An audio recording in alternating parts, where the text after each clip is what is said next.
environment for journalists. Federal Health Minister has urged the nation to strictly follow health guidelines and avoid unnecessary movements to prevent spread of COVID-19. Pakistan and Iran have expressed the desire to initiate meaningful and long-lasting security and defense cooperation between the two countries. Well-known human rights activists have criticized Modi government for a crackdown on free speech in India. And now the news in detail. Minister for Information and Broadcasting Maryam Aurangzeb says it is foremost priority of the coalition government to protect journalists and ensure provision of conducive working environment for them. She was talking to a delegation of Pakistan Federal Union of Journalists Dastoor in Islamabad. She said a special committee has been formed to finalize Journalists and Media Professionals Protection Amendment Bill 2022. She said amendment bill will be finalized after further consultation with journalists and media organizations. Federal Minister for Health Abdul Qadir Patel has urged citizens to take special preventive measures against coronavirus as 818 new cases were reported in the country over the last 24 hours. In a video message regarding the current corona situation, he said the government is taking effective measures to control the spread of coronavirus in the country. The minister said National Command and Control Center meets on daily basis to closely monitor the cases of coronavirus. Meanwhile, 4 people died due to corona infection in the country during the last 24 hours. According to National Institute of Health, over 18,300 tests were conducted during this period and the positivity ratio was 4.47%. Repolling of local government elections in 13 wards of 8 districts of Balochistan is underway.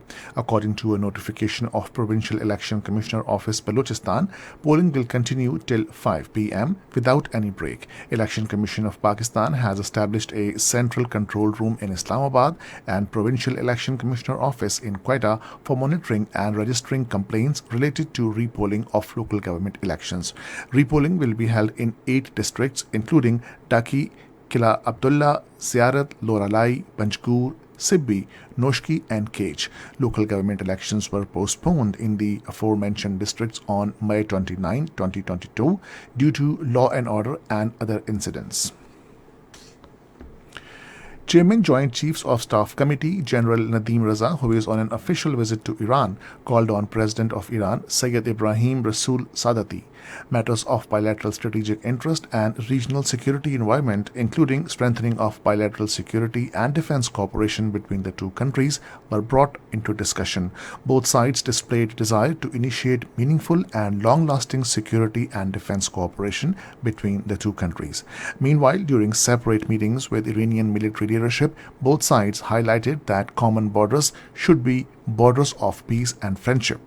Iranian military leadership lauded the professionalism of Pakistan Armed Forces and acknowledged their sacrifices in the fight against terrorism. Pakistan has registered a strong protest with New Delhi over its recent blocking of Twitter accounts of Pakistan's diplomatic missions and the national broadcaster Radio Pakistan in India.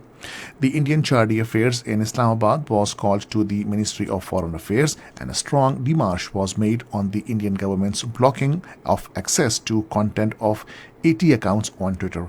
The Chardi Affairs was conveyed that these actions are against the international standards, obligations, norms and framework of flow of information and reflect the alarming pace of shrinking space for pluralistic voices and curbing of fundamental freedoms in India.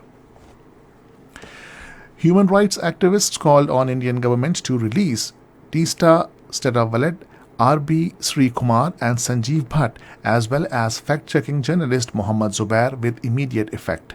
In a statement, as many as 260 human rights activists, intellectuals, journalists, artists and community leaders from various parts of the world have strongly condemned the arrest of them in India. In a statement, they slammed the Indian government over a crackdown on free speech. In Kenya, at least 10 terrorists have been killed by security forces during operation at vast Boni Forest in the coastal Lamu region. Kenya Defense Forces said militants have been using Boni Forest as their hideout and also launch attacks in the region. And this is the end of the news. For more news and analysis, log on to our website radio.gov.pk and also watch live video streaming of our bulletins on the link facebook.com/Radio Pakistan.